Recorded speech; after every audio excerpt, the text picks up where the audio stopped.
সুপ্রিয় শিক্ষার্থী, তোমরা কেমন আছো? আশা করি ভালো আছো। তো আজকে প্রতিদিনের মতো আজকেও তোমাদের সামনে হাজির হয়েছি অনলাইন ক্লাস নিয়ে। আজকে ছায়াবীথি সোসাইটি হাই স্কুল গাজীপুরের পক্ষ থেকে আমি তোমাদের শুভেচ্ছা জানাচ্ছি এবং অনলাইন ক্লাসে যোগ দেওয়ার জন্য আমন্ত্রণ জানাচ্ছি। আজকে আমি যে বিষয়টি নিয়ে আলোচনা করব সেটি হলো সপ্তম শ্রেণীর বিজ্ঞান অধ্যায় চতুর্দশ অধ্যায়, এবং আজকের যে পাঠ সেটি হলো জলবায়ু পরিবর্তন। জলবায়ু পরিবর্তনের আগে চলো আমরা একটি চিত্র দেখে আসি। এখানে তোমরা একটা চিত্র দেখতে পাচ্ছ। এখানে চিত্রের যে কেন্দ্রে রয়েছে সেটি হলো ভূপৃষ্ঠ। তোমরা দেখতে পাচ্ছ এখানে ভূপৃষ্ঠকে বেষ্টন করে কতগুলো স্তর রয়েছে, সবগুলি কিন্তু এই পৃথিবীকে রক্ষা করার জন্য। এই যে কতগুলো তাপ, কতগুলো স্তর রয়েছে, সেগুলো বায়ুমণ্ডলেরই বিভিন্ন স্তর, এবং আমাদের এই সুন্দর পৃথিবীটাকে ঘিরে কতগুলো বায়বীয় আবরণ রয়েছে। সেই বায়বীয় আবরণের মাধ্যমে আমাদের ভূপৃষ্ঠ অর্থাৎ এই পৃথিবীর বাসযোগ্য অংশগুলো সুন্দর থাকে, যার ফলে আমরা বেঁচে থাকতে পারি এবং বেঁচে থাকার জন্য প্রয়োজনীয় সকল কিছু পেয়ে থাকি। কিন্তু দুর্ভাগ্যবশত হলেও যে আমাদের এই পৃথিবীকে কেন্দ্র করে যে জলবায়ু রয়েছে, সেই জলবায়ুগুলো ধীরে ধীরে পরিবর্তন হয়ে যাচ্ছে। যদি জলবায়ু পরিবর্তন হয়ে যায় তাহলে সে আমাদের বেঁচে থাকা খুবই কষ্টকর হয়ে যাবে। তাহলে এই জলবায়ু পরিবর্তনের আগে আমরা জেনে নেই জলবায়ুটা কি। জলবায়ু হলো কোনো একটি স্থানের বৃষ্টিপাত, ঝড়, বন্যা, নদী, বৃষ্টি, জলোচ্ছ্বাস, প্রাণী, বন সব কিছু মিলিয়ে হলো আমাদের জলবায়ু। আমাদের বাতাস, আমাদের তাপমাত্রা সব কিছু নিয়ে আমাদের জলবায়ু। এই জলবায়ুটা এক একটা স্থানের জলবায়ু, এক একটা দেশের জলবায়ু এক এক রকম। সেই জলবায়ুর সাথে সামঞ্জস্য রেখে সেখানকার পরিবেশ গড়ে ওঠে, সেখানকার বসতি গড়ে ওঠে, সেখানকার প্রাণীকুল গড়ে ওঠে। যদি জলবায়ু পরিবর্তন হয়ে যায় তাহলে এই সকল প্রাণীকুল ধ্বংসপ্রাপ্ত হবে এবং আমাদের সভ্যতা ধ্বংস হবে। এই জলবায়ু পরিবর্তনের প্রধান যে কারণগুলো আছে সে কারণগুলো আমরা ধীরে ধীরে বর্ণনা করব এবং আমরা জানব। আজকের এই পাঠ থেকে আমরা জানব যে ছাত্রছাত্রীরা বলতে পারবে বা লিখতে পারবে জলবায়ু কি, জলবায়ুর উপাদানগুলো কি কি, জলবায়ু কেন পরিবর্তন হচ্ছে, জলবায়ু পরিবর্তনের কুফলগুলো কি কি, বৈশ্বিক উষ্ণায়ন কি, কার্বন ডাই অক্সাইড এবং পরিবেশের সাথে সম্পর্ক, পানির চক্র সম্পর্কে জানতে পারবে। তাহলে আমরা একটু বোর্ডে যাই, দেখি। এই যে ভূপৃষ্ঠ, এই ভূপৃষ্ঠকে কেন্দ্র করে কতগুলো বায়বীয় স্তর রয়েছে। এই বায়বীয় স্তরের মধ্যে 4টি স্তর বিদ্যমান। তোমরা দেখতে পাচ্ছ এখানে তাপমণ্ডল, তারপরে স্ট্রাটোমণ্ডল, ট্রপোমণ্ডল এবং মেসোমণ্ডল। এখানে যে বায়বীয় অংশটি পৃথিবীর পৃষ্ঠকে ঘিরে রেখেছে সেটি হলো বায়ুমণ্ডল। তোমরা জানো বায়ুমণ্ডল মূলত নাইট্রোজেন এবং অক্সিজেন দিয়ে তৈরি। এছাড়া জলীয় বাষ্প, ধূলিকণা, আর্গন, কার্বন ডাই অক্সাইড এবং আরো কিছু গ্যাস বায়ুমণ্ডলে রয়েছে। পৃথিবী সকল কিছুকে তার নিজের দিকে টানে। সেই টানের ফলে বায়ুমণ্ডলের গ্যাসগুলো পৃথিবীর পৃষ্ঠের কাছাকাছি থাকে। তাই ভূপৃষ্ঠের কাছাকাছি বায়ুমণ্ডল ঘন হয়ে থাকে এবং ভূপৃষ্ঠ থেকে যত দূরে চলে যাবে বায়ুমণ্ডল, সে তত দেখা যাচ্ছে যে বায়ুমণ্ডল ততটা হালকা হবে। তাই তোমরা যদি পর্বত চূড়ায় উঠতে চাও তবে শ্বাস নেওয়ার জন্য অক্সিজেন সাথে নিয়ে যেতে হবে। বায়ুমণ্ডল ভূপৃষ্ঠ থেকে কয়েকশো কিলোমিটার পর্যন্ত বিস্তৃত। এখন এইখানে পরিবেশের আমরা কতগুলো বায়ুমণ্ডলের কতগুলো স্তর দেখতে পেলাম।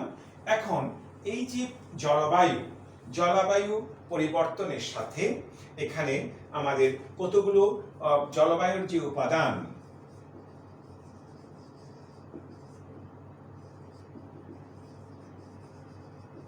যে উল্লেখযোগ্য উপাদানগুলো হলো পানি, বায়ু, অক্সিজেন, কার্বন ডাই অক্সাইড। ইত্যাদি ইত্যাদি। তবে আমরা জলবায়ুর যে উপাদানগুলো পানি, বায়ু, অক্সিজেন এবং কার্বন ডাই অক্সাইড, এই চারটি নিয়ে আমরা আজকে আলোচনা করব পরবর্তী শ্রেণীতে, এবং আরো উপরে উঠলে তোমরা সেগুলো আরো ডিটেলস পড়তে পারবে। তাহলে আমরা এখানে জলবায়ুর সাথে পানির যে একটা সম্পর্ক, জলবায়ুর সাথে বায়ুর একটা সম্পর্ক, জলবায়ুর সাথে অক্সিজেনের সম্পর্ক, জলবায়ুর সাথে কার্বন ডাই অক্সাইডের একটি নিবিড় সম্পর্ক রয়েছে। তাহলে আমরা পরিবেশে যে পানি চক্র রয়েছে সেই পানি চক্রটা আমরা এখন দেখব। পরিবেশে তোমরা দেখতে পাচ্ছ, আমি একটি ছবি আঁকছি। এখানে যদি সূর্য থাকে আর এখানে জল থাকে, তাহলে এই সূর্যের তাপে এখানে এই খারাপভাবে, তীর্যকভাবে, বিভিন্নভাবে এই সূর্যের আলো পানির উপরে পড়ে। তারপরে এই পানি থেকে এই পানি কণা বাষ্পাকারে আবার মেঘ হয়ে এই আকাশে বিরাজমান করে। এই মেঘ যখন ভারী হয়ে যায়, এটা আবার পুনরায় নিচে বৃষ্টিপাত হিসাবে পতিত হয়। এভাবে সূর্যের আলো থেকে পানি বাষ্পীভূত হয়ে উপরে উঠবে, আবার উপরে মেঘ হয়ে নিচে নামবে। এই যে চক্রটা, সেটাই হলো পানি চক্র। কোনো কারণে যদি এই পানি চক্র ব্যাহত হয়, তাহলে আমাদের জলবায়ুর পরিবর্তন আসবে। আমরা এখন দেখব অক্সিজেনের সাথে যে আমাদের নিবিড় সম্পর্ক। এখন দেখো, এখানে আমি একটি ছবি আঁকছি, একটি গাছ। এখানে আমি একটি গরু আঁকছি।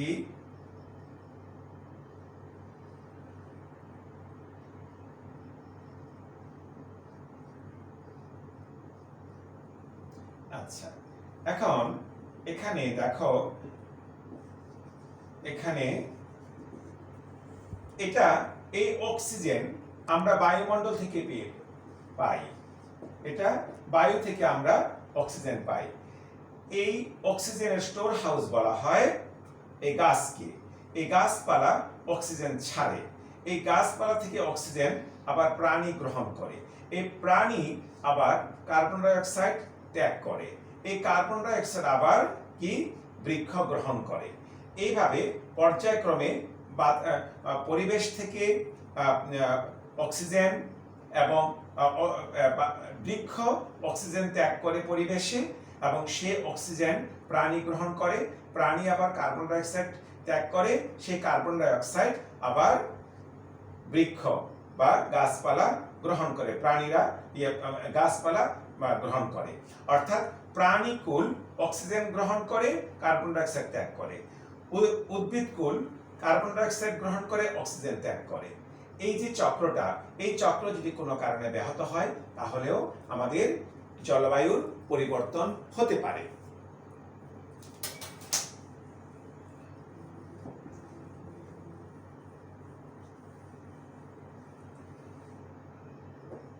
এখানে আমরা লক্ষ্য করছি কার্বন ও অক্সিজেনের ভারসাম্য, কার্বন ডাই অক্সাইড এবং অক্সিজেনের ভারসাম্য আমরা এবং দেখতে পাচ্ছি। আমরা এখন পড়ব আবহাওয়া এবং জলবায়ু।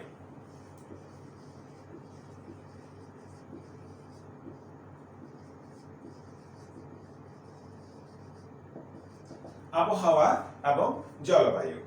আবহাওয়া বলতে স্বল্প সময়ের জন্য কোনো নির্দিষ্ট স্থানের বায়ুমণ্ডলের অবস্থাকে বোঝায়। বায়ুর তাপমাত্রা, চাপ, বায়ু কোন দিক থেকে কত জোরে বয়, বায়ুর আর্দ্রতা বা বায়ুতে জলীয় বাষ্পের পরিমাণ, মেঘ, কুয়াশা ও বৃষ্টিপাত, এই অবস্থাগুলো মিলে আবহাওয়া। আবার জলবায়ু হলো কোনো স্থানের অনেক বছরের আবহাওয়ার একটি সামগ্রিক বা গড় ফল।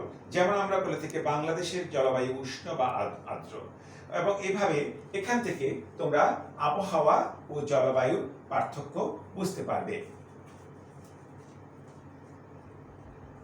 এরপরে আমরা যাব আমাদের আবহাওয়া বা জলবায়ু পরিবর্তন কেন হচ্ছে। বিভিন্ন কারণে আবহাওয়া বা জলবায়ু পরিবর্তন হতে পারে। আমাদের চারিপাশে আমরা অনবরত বৃক্ষ নিধন করে যাচ্ছি। যদি গাছপালা কেটে ফেলা হয়, তাহলে পরিবেশের থেকে যে কার্বন ডাই অক্সাইড, সে কার্বন ডাই অক্সাইড উদ্ভিদ গ্রহণ করতে পারবে না। এবং যদি গাছপালা না থাকে আমরাও যে প্রাণীকুল পর্যাপ্ত পরিমাণ অক্সিজেন পাবে না।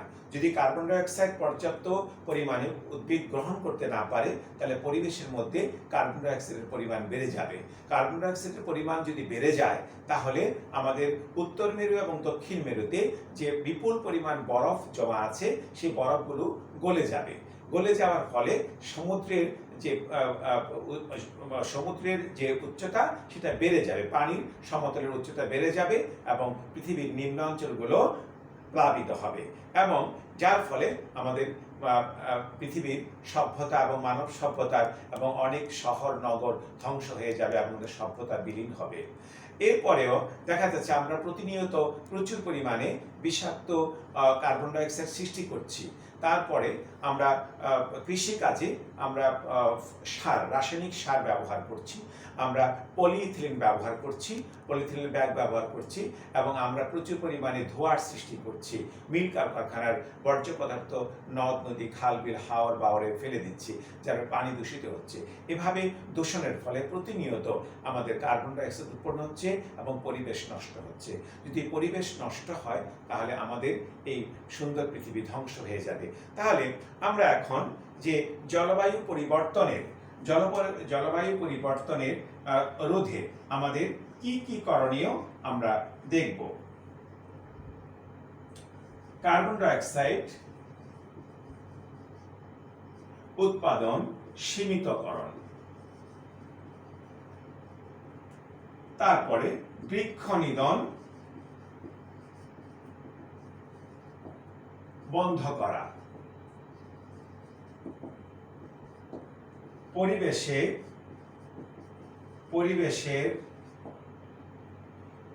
পরিবেশের স্বাভাবিক কার্যক্রম ব্যাহত না করা, তারপরে ক্ষতিকর উপাদান